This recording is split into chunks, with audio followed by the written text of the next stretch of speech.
आप सभी को मेरा प्यार भरा नमस्कार। आशा करता हूँ आप सभी ठीक होंगे। आज हम बात करने वाले हैं एसएससी स्टेनोग्राफर 2022 के स्किल टेस्ट की, जो कि अगले महीने होने वाला है मिड फेब में। हम बात करने वाले हैं उस एग्ज़ाम में जो कि कई सारे बच्चे अभी उस एग्ज़ाम में पार्टिसिपेशन लेने वाले हैं। कई सारे बच्चे को जो क्वालिफाई हुए हैं सी और डी ग्रेड दोनों के लिए। उनमें से कई सारे ऐसे बच्चे होंगे जिन्होंने जस्ट स्टेनोग्राफी सीखना शुरू किया होगा, क्योंकि कई बच्चे ऐसे होते हैं जो कि एग्ज़ाम का इंतज़ार करते हैं, एग्ज़ाम के बाद या फिर रिजल्ट का इंतज़ार करते हैं, फिर उसके बाद शॉर्ट हैंड सीखना चालू करते हैं या फिर उसके बाद अपनी स्पीड को वापस से प्रैक्टिस में लाना चालू करते हैं। कई सारे स्टूडेंट उसको छोड़ देते हैं बीच में प्रैक्टिस, क्योंकि उनको लगता है कि अभी कोई एग्ज़ाम नहीं है तो फिर हम थोड़े दिन बाद कंटिन्यू करेंगे। लेकिन उससे क्या होता है कि हमारी रेगुलरिटी ख़त्म हो जाती है, हमारी एक्यूरेसी ख़त्म हो जाती है। उसकी वजह से हमारी जो स्पीड रहती है वो मेंटेन नहीं रह पाती, हमारी स्पीड डिक्रीज हो जाती है, हमारी आउटलाइन टेढ़ी मेढ़ी बनती है। फिर जब रिजल्ट आने के बाद जब हमें पता लगता है कि अब स्किल टेस्ट है और तब हम उसके लिए प्रिपेयर करना चालू करते हैं, तो हमें बहुत सारी दिक्कतें होती हैं। दिक्कतें जैसे कि हमें फ्लक्चुएशंस देखनी पड़ती हैं। बहुत ज़्यादा फ्लक्चुएशंस, अगर थोड़ी नॉर्मल फ्लक्चुएशंस भी अगर हमारे साथ होंगी, डिक्टेशन में मिलेंगी, तो फिर हम उस डिक्टेशन को प्रॉपरली नहीं लिख पाते। उसमें हमें बहुत ज़्यादा प्रॉब्लम्स फेस होती हैं। जैसे कि अगर कोई भी अननेसेसरी फ्रेज को बोल दिया जाए, तीन चार वर्ड्स को साथ में जो कि फ्रेजेस में नहीं बन सकते, उनको साथ में बोल दिया जाए, तो हमारी स्पीड वहाँ पे खराब हो सकती है। और सबसे मेन इंपॉर्टेंट चीज़ जो है, हम काफ़ी सारी डिक्टेशंस को एक साथ नहीं लिख सकते।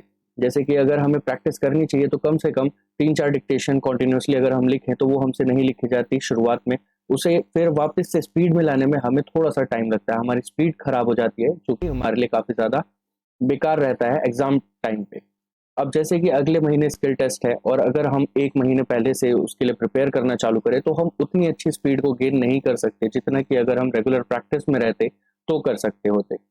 लेकिन देखिए, इसमें क्या होता है कि आपको शॉर्ट हैंड एक ऐसा सब्जेक्ट है और इसके लिए आपको रेगुलर प्रैक्टिस की बहुत ज़्यादा नीड रहती है। अगर आप रेगुलर प्रैक्टिस में नहीं है तो आपकी स्पीड पे बहुत ज़्यादा फर्क पड़ता है। अभी फ़िलहाल हमारे पास 20 से 25 दिन है। अभी मेरे पास कई सारे बच्चों के मैसेजेस आ रहे हैं कि हमारी फ्लक्चुएशंस बहुत ज़्यादा हो रही हैं, डिक्टेशंस में हम डिक्टेशंस नहीं लिख पा रहे, उसमें मिस्टेक ज़्यादा आ रही हैं, हम पे आउटलाइन नहीं बन रही है, कई सारे वर्ड्स ऐसे छूट जा रहे हैं जो कि हमें मिस हियरिंग की वजह से एक वर्ड छूटता है, उसके साथ-साथ कई सारे वर्ड्स छूट जाते हैं जो कि हमें बनाने आते हैं लेकिन हम उस टाइम पे नहीं बना पाते। तो इन सब प्रॉब्लम्स को कैसे डील करते हैं, हम इस वीडियो में उसके बारे में बात करेंगे। देखिए, सबसे पहले हमें बात करनी चाहिए कि हमारी स्ट्रैटेजी क्या होनी चाहिए। देखिए, हमारी स्ट्रैटेजीज़ सिंपल है कि आपको सिर्फ़ और सिर्फ़ शॉर्ट हैंड में क्या करना होता है, लिखना होता है। लेकिन उस लिखने का भी मतलब ये नहीं है कि आप उसे कंटीन्यूअसली लिखते रहें, आपको कितना टाइम देना चाहिए उसके लिए हम बात करते हैं। देखिए, आपको कम से कम 5 से 6 घंटे देने चाहिए, लेकिन कंटीन्यूअसली वो कभी भी नहीं देना चाहिए। कि अगर आप सवेरे बैठे हैं तो आप 5-6 घंटे लगातार शॉर्ट हैंड लिख रहे हैं, तो उससे हमारा कोई फ़ायदा नहीं होता, क्योंकि अगर हम कंटीन्यूअसली शॉर्ट हैंड को लिखेंगे, तो उसमें हमारी स्पीड इंक्रीज नहीं होगी बल्कि डिक्रीज होने लगेगी, क्योंकि अगर हम कॉन्टिन्यूसली अपने हाथ को मूव करते रहेंगे तो हमारा हाथ थकेगा और हम उतनी एक्यूरेसी के साथ अपने हाथ को मूवमेंट नहीं दे सकते। तो वो सारी चीज़ें हमें टैकल करनी पड़ती हैं। देखिए, आपको सवेरे 1 से 2 घंटे डिक्टेशंस लेनी है। 1 घंटे में कम से कम आपकी 2 या 3 से 4 डिक्टेशंस आराम से हो सकती हैं। तो आपको कोशिश करना है कि जब भी आप सवेरे डिक्टेशंस लिखने के लिए बैठें, तो आपको 4 से 5 डिक्टेशंस लेनी है। फिर उसमें जो भी आपका लास्ट का डिक्टेशन होगा, उसको आपको कंप्यूटर पे ट्रांसक्रिप्शन करना है और उसको प्रॉपर चेक करना है कितनी मिस्टेक्स हैं और पंक्चुएशंस वगैरह सब सही है या नहीं, अच्छे से चेक करना है। फिर आपको 1-2 घंटे का रेस्ट लेना है। 1-2 घंटे का गैप देने के बाद जब भी आपको टाइम लगता है मिलता है, तो फिर से आप उसको रिपीट कीजिए। आप 1-2 घंटे शॉर्ट हैंड लिखिए, उसमें भी कम से कम 4 से 5 डिक्टेशंस लिखिए। फिर आप जो लास्ट का मैटर होगा उसको ट्रांसक्राइब कीजिए। फिर थोड़ा सा गैप लीजिए और शाम को फिर जब भी आपको टाइम लगता है मिलता है तो आप वापस से 4 से 5 या 3 से 4 डिक्टेशंस कीजिए। आपको डेली कम से कम 12 से 15 डिक्टेशंस करनी ही चाहिए। अगर आपको पता है कि आपका स्किल टेस्ट अगले महीने है तो फिर आपको कम से कम इतना करना चाहिए कि आपकी जो डिक्टेशंस है वो ज़्यादा से ज़्यादा हो, और उसमें भी आपको स्ट्रेस नहीं लेना है। ऐसा ना हो कि आप कंटिन्यूअसली बैठ के लिखें, उससे हमारा कोई फ़ायदा नहीं होगा। आपको प्रॉपर टाइम देना है, प्रॉपर टाइम में भी आपको गैप देना है ताकि आपका हाथ का मूवमेंट जो है वो बिल्कुल सही रहे, आपकी एक्यूरेसी मेंटेन रहे, आपकी जो स्पीड है वो मेंटेन रहे। क्योंकि अगर हम कंटिन्यूअसली लिखते हैं तो अगर हम लिखना चालू करेंगे एक बार में, अगर हम 5 से छठी डिक्टेशन पे जाएँगे तो हमारा हाथ काफ़ी ज़्यादा स्लो हो जाएगा। हमारे हाथ उतने अच्छे से मूवमेंट नहीं कर पाएगा, हमारी स्पीड नहीं बन पाएगी, हमारी आउटलाइन्स टेढ़ी-मेढ़ी होंगी, तो इन सब चीज़ों से हमारी डिक्टेशंस पे काफ़ी फ़र्क पड़ेगा और फिर हमें थोड़ी सी फ्रस्ट्रेशन वहाँ पे क्रिएट होगी। तो उस फ्रस्ट्रेशन से बचने के लिए आपको क्या करना है, proper time to time dictation देनी है और उन टाइम के बीच में आपको गैप भी लेना है ताकि आप आराम से डिक्टेशंस को कर सके, अपनी एक्यूरेसी को आप चेक कर सके, मेंटेन कर सके, आउटलाइंस में आपको कॉन्फिडेंस है कि आपकी आउटलाइंस अच्छी बन रही हैं। लास्ट की डिक्टेशन हमेशा ट्रांसक्राइब कीजिए, बिकॉज हमारा जो सबसे हार्ड डिक्टेशन जो जाएगा, क्योंकि हम ऑलरेडी 3-4 डिक्टेशन अगर लिख चुके होंगे तो हमारा हाथ थोड़ा सा थक चुका होगा और लास्ट के डिक्टेशन में थोड़ी सी ज्यादा मिस्टेक्स आने के चांसेस रहते हैं।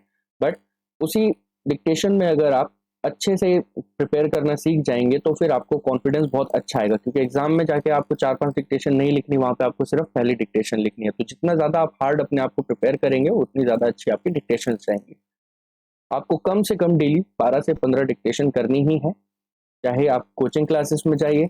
कोचिंग क्लासेस में अगर आप जाते हैं तो कम से कम आपको वहां से 4-5 डिक्टेशंस मिल जाती हैं, बाकी की आपको सेल्फ प्रैक्टिस करनी है, चाहे आप यूट्यूब से कर सकते हैं। जितने ज्यादा स्पीकर से आप डिक्टेशंस लेंगे उतना ज्यादा आपके लिए बेनिफिशियल रहेगा। आपको पेन या पेंसिल क्या यूज करना चाहिए, कई सारे बच्चों के मेरे पास मैसेज आते हैं कि हम अपना पेन या पेंसिल लेके जाए या हमें वहां से अलॉट होगा, तो बेटर रहेगा मैं उनको बता दूं। कई सारे बिगनर्स ऐसे बच्चे होते हैं जिनको नहीं पता होता या जिनका पहली बार स्किल टेस्ट होता है। आप पेन या पेंसिल जिसमें भी कंफर्टेबल हो, जिसमें भी आप लिख रहे हो, कंफर्टेबली लिख रहे हो, वो आप लेके जाइए। अगर आप पेंसिल लेके जा रहे हैं तो 3-4 पेंसिल लीजिए और दोनों साइड से उसको शार्प करके रखिए। पेन लेके जाइए तो कम से कम 3-4 पेन लेके जाइए। अगर इन केस आपका पेन गिर जाता है या पेंसिल की लेड टूट जाती है तो आप उसे तुरंत चेंज कर सके या फिर टर्न करके दूसरी साइड से लिख सके। आपको डिक्टेशंस कहाँ से लेनी चाहिए, जैसे कि अभी मैंने बताया, अगर आप कहीं पे कोचिंग क्लासेस ले रहे हैं तो आप कोचिंग क्लासेस से डिक्टेशंस लीजिए। 3-4 डिक्टेशंस वहाँ पे हमेशा मिलती हैं। और फिर बाकी आपके पास यूट्यूब अवेलेबल है, यूट्यूब पे कई सारे चैनल्स हैं, हमारा एक चैनल है, इस पे भी आपको डेली कम से कम 4 से 5 डिक्टेशंस मिलेंगी।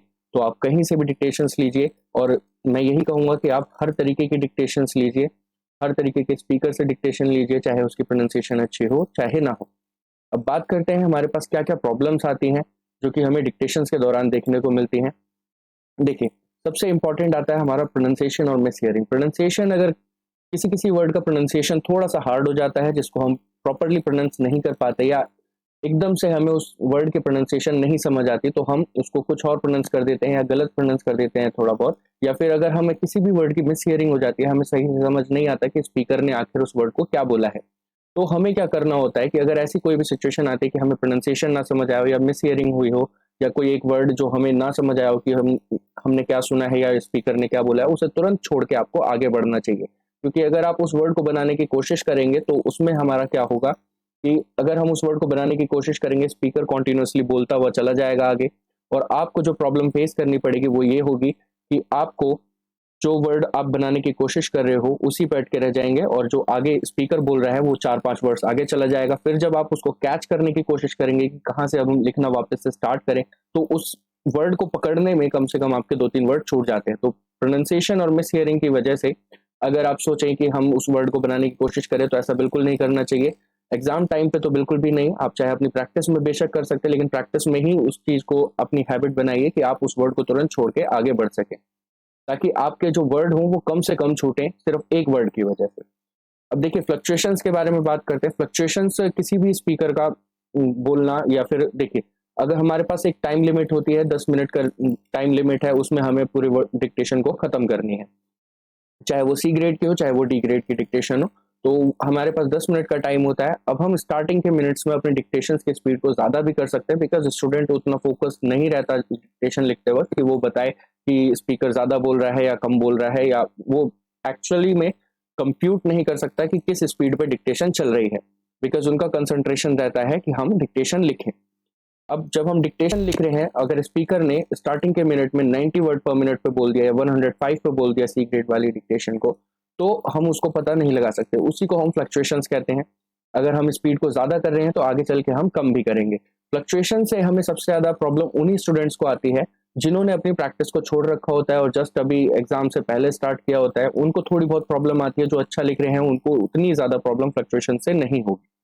तो फ्लक्चुएशंस के लिए आप सिर्फ यही कर सकते हैं कि अपनी प्रैक्टिस में आप थोड़ी ज़्यादा स्पीड की डिक्टेशंस लीजिए। अगर आपका 80 का एग्जाम है, 80 का एग्जाम है, 80 वर्ड पर मिनट का, तो आप 90 वर्ड पर मिनट की प्रिपरेशन कीजिए। 85 पे डिक्टेशंस लीजिए, इवन 100 पे भी लीजिए। 100 वाले अगर फ्लक्चुएशन से बाहर निकलना चाहते हैं तो उनको भी कम से कम 105 110 पे डिक्टेशन लेनी चाहिए, कम से कम 3-4 डिक्टेशन थोड़ी सी हाई स्पीड पे लेनी चाहिए, ताकि वो फ्लक्चुएशंस के भी यूज टू हो जाए, उनको हैबिट पड़ जाए कि चाहे कितनी भी फ्लक्चुएशंस हो जाए, अननेसेसरी फ्रेजेस बोल दिया जाए, तब भी हम उसको लिख सके, क्योंकि ये चीज हम सिर्फ और सिर्फ प्रैक्टिस से ही मेंटेन कर सकते हैं। तीसरी चीज आती है हमारी अननेसेसरी फ्रेजेस। अननेसेसरी फ्रेजेस क्या होती है, जैसे कि हम कोई भी ऐसे 4-5 वर्ड्स के ग्रुप को साथ में बोलते हैं जो कि साथ में नहीं बनाए जा सकते, तो उसको हम अननेसेसरी फ्रेजेस कहते हैं। और अननेसेसरी फ्रेजेस भी हमारे फ्लक्चुएशंस को क्रिएट करते हैं, तो उनसे भी बचने का एक ही तरीका है कि आप सिर्फ और सिर्फ जो भी वर्ड आपको नहीं समझ आ रहे हैं उसको तुरंत छोड़ के आगे बढ़ जाइए। अगर आप प्रैक्टिस में उसको कर रहे हैं तो आप उनको आफ्टर डिक्टेशन अलग से लिखिए और उनकी प्रैक्टिस कीजिए, हर एक वर्ड को अलग अलग करके उनकी प्रैक्टिस कीजिए। सेम एज हार्ड वर्ड्स के साथ कुछ ऐसे वर्ड्स होते हैं जो कि हमें एट अ टाइम नहीं समझ आते कि इनकी आउटलाइन कैसे बनाए, तो डिक्टेशन खत्म होने के बाद उन वर्ड्स को साइड में निकालिए, कॉपी में लिखिए और उनकी एक एक लाइन में प्रैक्टिस कीजिए, ताकि आपको उन वर्ड्स की भी हैबिट हो जाए। इस चैनल पे आखिर डिक्टेशन का पैटर्न क्या रहेगा, हम उसके बारे में बात करते हैं। देखिए, इस चैनल पे आपको डेली कम से कम 4 से 5 डिक्टेशंस मिलेंगी, जो कि मिसलेनियस डिक्टेशंस होंगी, मिक्स्ड होंगी। पहली या दूसरी कोई सी भी सीक्वेंस नहीं रहेगा। केसी मैगजीन से भी डिक्टेशन हो सकती है, प्रोग्रेसिव से भी हो सकती है, स्पीडोग्राफी से भी हो सकती है, जो कि डॉक्टर जी डी बिस्ट की मैगजीन है, बुक है। इसके भी मैटर्स काफ़ी अच्छे हैं। फिर आपके मिसलेनियस मैटर्स होंगे। मिसलेनियस मैटर्स में क्या होता है कि आपको कोई भी गूगल का आर्टिकल या फिर गूगल से या विकिपीडिया से एडिट करके आपको बोला जाएगा किसी भी टॉपिक के ऊपर। इसमें हमारा ये बेनिफिट रहता है कि इसके वर्ड्स थोड़े से हार्ड रहते हैं और ये मैटर्स हमें इस तरीके से मिलते हैं जैसे कि इन केसी मैगजीन्स या प्रोग्रेसिव वगैरह में नहीं होते। तो इन मैटर्स को करने के लिए ये मैटर्स हमें बहुत अच्छे से ट्रेन करते हैं कि हम अपनी शॉर्ट हैंड को बहुत ज़्यादा अच्छे से लिख सकें। फिर आते हैं हमारे एडिटोरियल्स। एडिटोरियल्स भी कभी कभी हुआ करेंगे।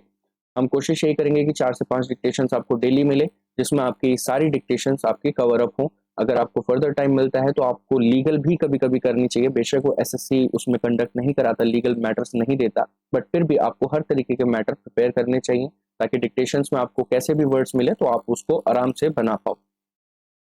अगर आप लोगों को कोई भी प्रॉब्लम या कोई भी दिक्कत लगे तो आप लोग हमें कमेंट बॉक्स में मैसेज कर सकते हैं, या फिर आपको व्हाट्सएप नंबर मिल जाएगा नीचे।